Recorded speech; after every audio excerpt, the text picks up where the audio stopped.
A long half-hour passed, and every minute of it saw Toad getting crosser and crosser. Nothing that he could do to the things seemed to please them or do them good. He tried coaxing, he tried slapping, he tried punching. They smiled back at him out of the tub, unconverted, happy in their original sin. Once or twice he looked nervously over his shoulder at the bargewoman, but she appeared to be gazing out in front of her, absorbed in her steering. His back ached badly, and he noticed with dismay that his paws were beginning to get all crinkly. Now, Toad was very proud of his paws. He muttered under his breath words that should never pass the lips of either washerwoman or Toads, and lost the soap for the 50th time.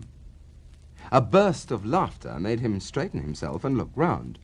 The bargewoman was leaning back and laughing unrestrainedly till the tears ran down her cheeks.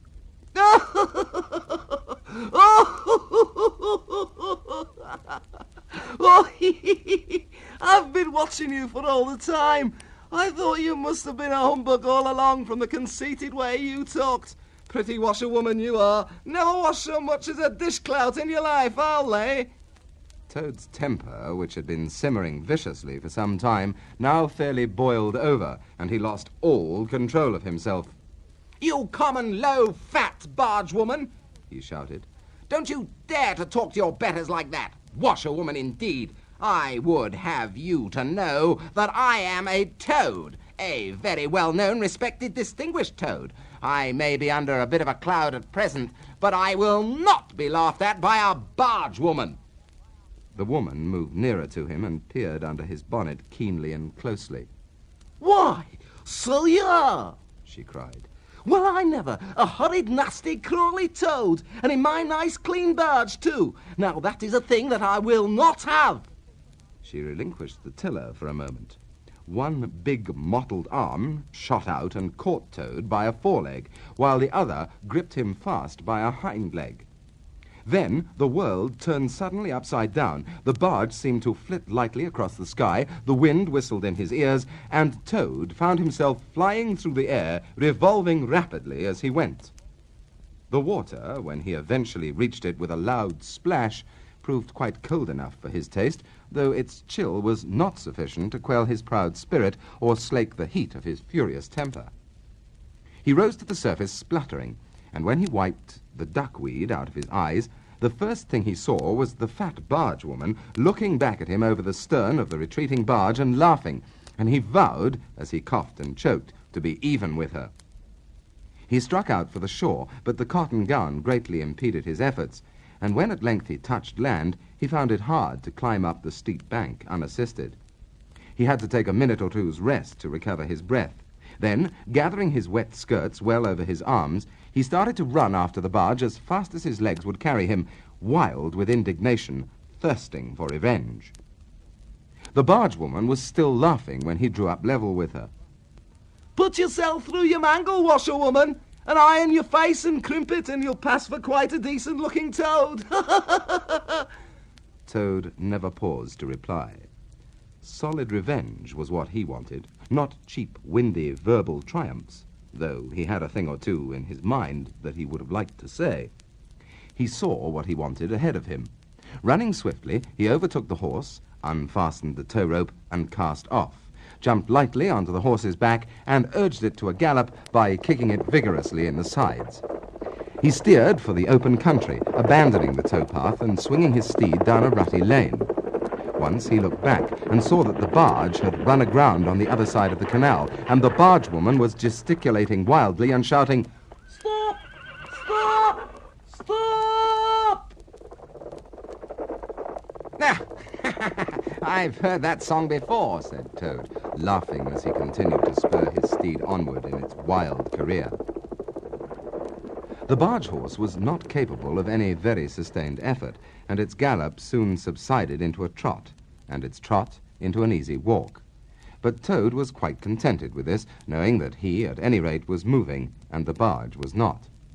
He had quite recovered his temper now that he had done something he thought really clever, and he was satisfied to jog along quietly in the sun, taking advantage of any byways and bridle paths, and trying to forget how very long it was since he'd had a square meal, till the canal had been left very far behind him. He had travelled some miles, his horse and he was feeling drowsy in the hot sunshine, when the horse stopped, lowered his head, and began to nibble the grass. And Toad, waking up, just saved himself from falling off by an effort. He looked about him and found he was on a wide common, dotted with patches of gorse and bramble as far as he could see. Near him stood a dingy gypsy caravan, and beside it a man was sitting on a bucket turned upside down, very busy smoking and staring into the wide world. A fire of sticks was burning nearby, and over the fire hung an iron pot, and out of that pot came forth bubblings and gurglings and a vague, suggestive steaminess. Presently the gypsy took his pipe out of his mouth and remarked in a careless way, "Want to sell that there horse of yours?" Toad was completely taken aback. He did not know that gypsies were very fond of horse dealing and never missed an opportunity, and he'd not reflected that caravans were always on the move and took a deal of drawing. It had not occurred to him to turn the horse into cash, but the gypsy's suggestion seemed to smooth the way towards the two things he wanted so badly: ready money and a solid breakfast. "What?" he said. "Me sell this beautiful young horse of mine? Oh, no, it's out of the question. Who's going to take the washing home to my customers every week? Besides, I'm too fond of him, and he simply dotes on me." "Try and love a donkey," suggested the gypsy. "Some people do." "Oh, you don't seem to see that this fine horse of mine is a cut above altogether. He's a blood horse. He is partly, not the part you see, of course, another part, and he's been a prize hackney, too, in his time. That was the time before you knew him. But you can still tell it on him at a glance, if you understand anything about horses. No, it's not to be thought of for a moment. All the same, how much might you be disposed to offer me for this beautiful young horse of mine?" The gypsy looked the horse over, and then he looked Toad over with equal care, and looked at the horse again. "Shilling a leg," he said briefly, and turned away, continuing to smoke and try to stare the wide world out of countenance. "A shilling a leg?" cried Toad. "If you please. Oh, I must take a little time to work that out and see just what it comes to." He climbed down off his horse and left it to graze, and sat down by the gypsy and did sums on his fingers, and at last he said, "Shilling a leg? Why, that comes to exactly 4 shillings and no more. Oh, no, I could not think of accepting 4 shillings for this beautiful young horse of mine." "Well," said the gypsy, "I'll tell you what I'll do. I'll make it 5 shillings, and that's 3 6 more than the animal's worth. And that's my last word." Then Toad sat and pondered long and deeply, for he was hungry and quite penniless, and still some way, he knew not how far, from home, and enemies might still be looking for him. To one in such a situation, 5 shillings may very well appear a large sum of money. On the other hand, it did not seem very much to get for a horse. But then again, the horse hadn't cost him anything, so whatever he got was all clear profit. At last he said firmly, "Look here, gypsy, I tell you what we'll do, and this is my last word. You shall hand me over 6 shillings and 6 cash down, and further, in addition thereto, you shall give me as much breakfast as I can possibly eat, at one sitting, of course, out of that iron pot of yours that keeps sending forth such delicious and exciting smells. In return, I will make over to you my spirited young horse, with all the beautiful harness and trappings that are on him, freely thrown in. If that's not good enough for you, say so, and I'll be getting on. I know a man near here who's wanted this horse of mine for years." The gypsy grumbled frightfully, and declared if he did a few more deals of that sort, he'd be ruined. But in the end he lugged a dirty canvas bag out of the depths of his trouser pocket and counted out 6 shillings and 6 into Toad's paw. And when he'd eaten heartily, Toad got up, said goodbye to the gypsy, and took an affectionate farewell of the horse. And the gypsy, who knew the riverside well, gave him directions which way to go, and he set forth on his travels again in the best possible spirits. He was indeed a very different Toad from the animal of half an hour ago, The sun was shining brightly, his wet clothes were quite dry again, he had money in his pocket once more, he was nearing home, and friends, and safety, and felt big and strong and careless and self-confident. As he tramped along gaily, he thought of his adventures and escapes, and how, when things seemed at their worst, he had always managed to find a way out, and his pride and conceit began to swell within him. He got so puffed up with conceit that he made up a song as he walked in praise of himself, and sang it at the top of his voice, though there was no one to hear it but him. It was perhaps the most conceited song that any animal ever composed. The world has held great heroes, as history books have showed, but never a name to go down to fame compared with that of Toad. The clever men at Oxford know all that there is to be knowed, but they none of them know one half as much as intelligent Mr. Toad. The animals sat in the ark and cried, their tears in torrents flowed. Who was it said, there's land ahead, encouraging Mr. Toad? The army all saluted as they marched along the road. Was it the king or Kitchener? No, it was Mr. Toad. The queen and her ladies in waiting sat at the windows and sewed. She cried, look who's that handsome man? They answered, Mr. Toad. There was a great deal more of the same sort, but too dreadfully conceited to be written down. He sang as he walked, and he walked as he sang, and got more inflated every minute, but his pride was shortly to have a severe fall. After some miles of country lanes, he reached the high road, and as he turned into it and glanced along its white length, he saw approaching him a speck that turned into a dot, and then into a blob, and then into something very familiar, and a double note of warning, only too well known, fell on his delighted ear. This is something like, said the excited Toad. this is real life again. This is once more the great world from which I have been missed so long. I will hail them, my brothers of the wheel, and pitch to them a yarn of the sort that has been so successful hitherto, and they will give me a lift, of course, and then I will talk to them some more, and perhaps with luck it may even end in my driving up to Toad Hall in a motor car. That will be one in the eye for old Badger. He stepped confidently out into the road to hail the motor car, which came along at an easy pace, slowing down as it neared the lane, when suddenly he became very pale. His heart turned to water, his knees shook and yielded under him, and he doubled up and collapsed with a sickening pain in his interior. And well he might, the unhappy animal, for the approaching car was the very one he had stolen out of the yard of the Red Lion Hotel on that fatal day when all his troubles began.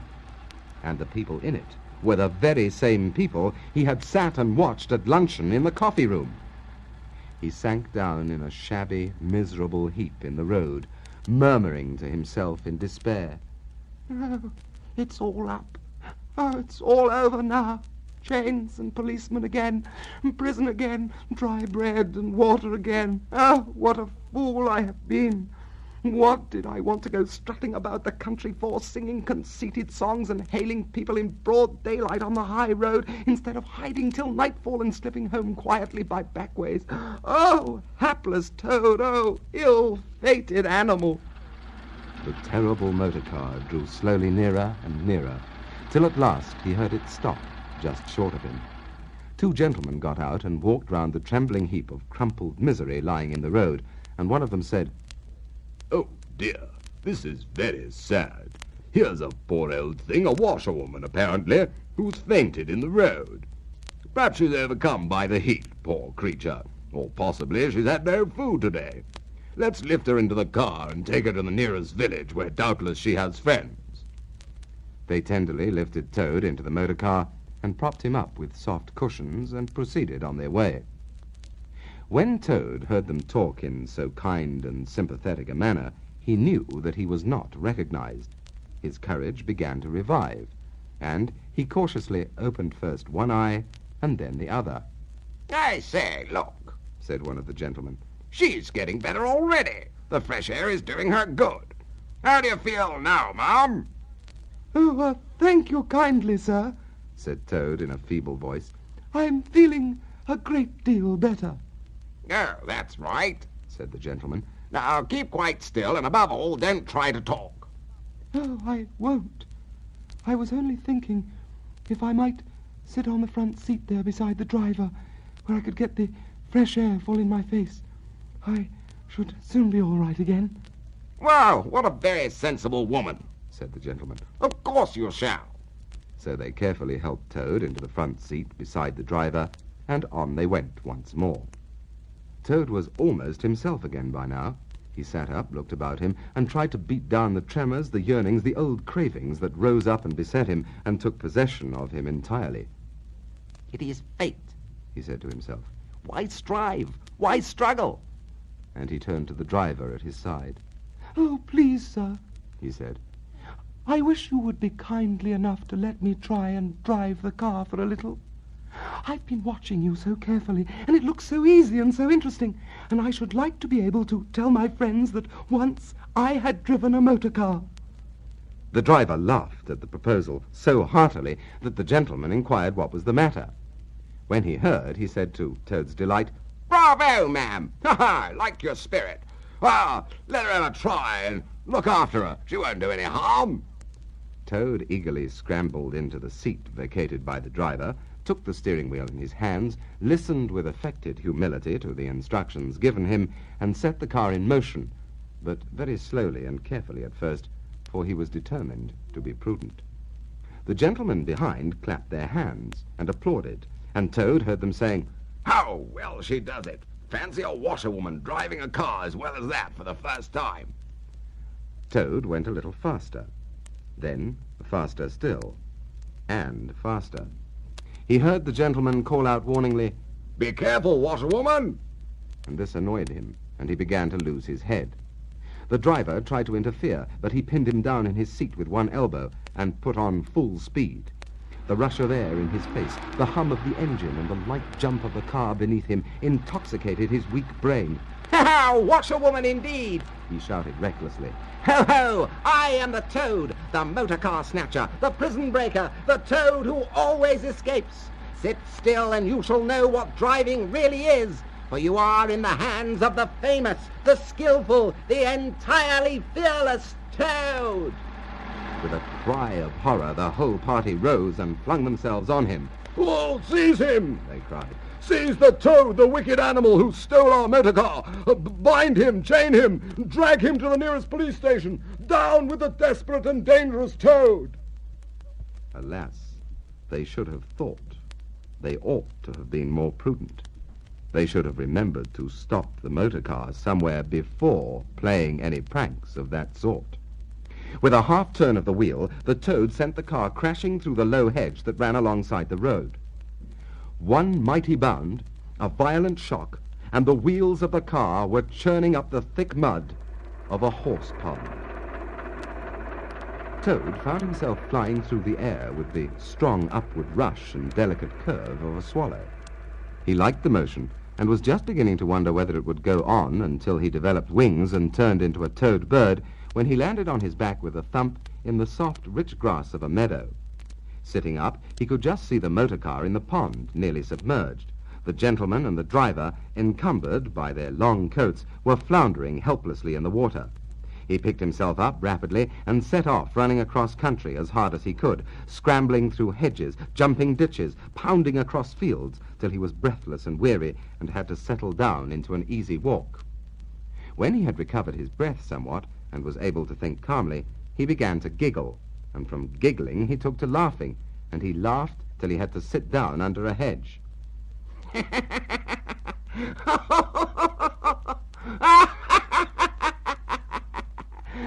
Toad again. Toad, as usual, comes out on top. Who was it got them to give him a lift? Who managed to get out on the front seat for the sake of fresh air? Who persuaded them into letting him see if he could drive? Who landed them all in the horse pond? Who escaped flying gaily and unscathed through the air, leaving the narrow-minded, grudging, timid excursionists in the mud where they should rightly be? Why, Toad, of course! Clever Toad! Great Toad! Good Toad! Oh, how clever I am! How very clever! You know, I am so clever! A slight noise at a distance behind him made him turn his head and look. Oh, horror! Oh, misery! Oh, despair! About 2 fields off, a chauffeur in his leather gaiters and 2 large rural policemen were visible, running towards him as hard as they could go. Poor Toad sprang to his feet and pelted away again, his heart in his mouth. Oh, my! Oh, my! What an ass I am! What a conceited, headless ass! Swaggering again, shouting and singing songs and things again! Oh, sitting still and gassing again! Oh, my! Oh, my! He glanced back and saw to his dismay that they were gaining on him. On he ran desperately, but he kept looking back, and he saw that they still gained steadily. He did his best, but he was a fat animal, and his legs were short, and still they gained. He could hear them close behind him now. Ceasing to heed where he was going, he struggled on blindly and wildly, looking back over his shoulder at the now triumphant enemy, when suddenly the earth failed under his feet. He grasped at the air, and splash! He found himself head over ears in deep water, rapid water, water that bore him along with a force he could not contend with. And he knew that in his blind panic he had run straight into the river. He rose to the surface and tried to grasp the reeds and the rushes that grew along the water's edge close under the bank. But the stream was so strong that it tore them out of his hands. Oh, my! If ever I steal America again, if ever I sing any other conceited song...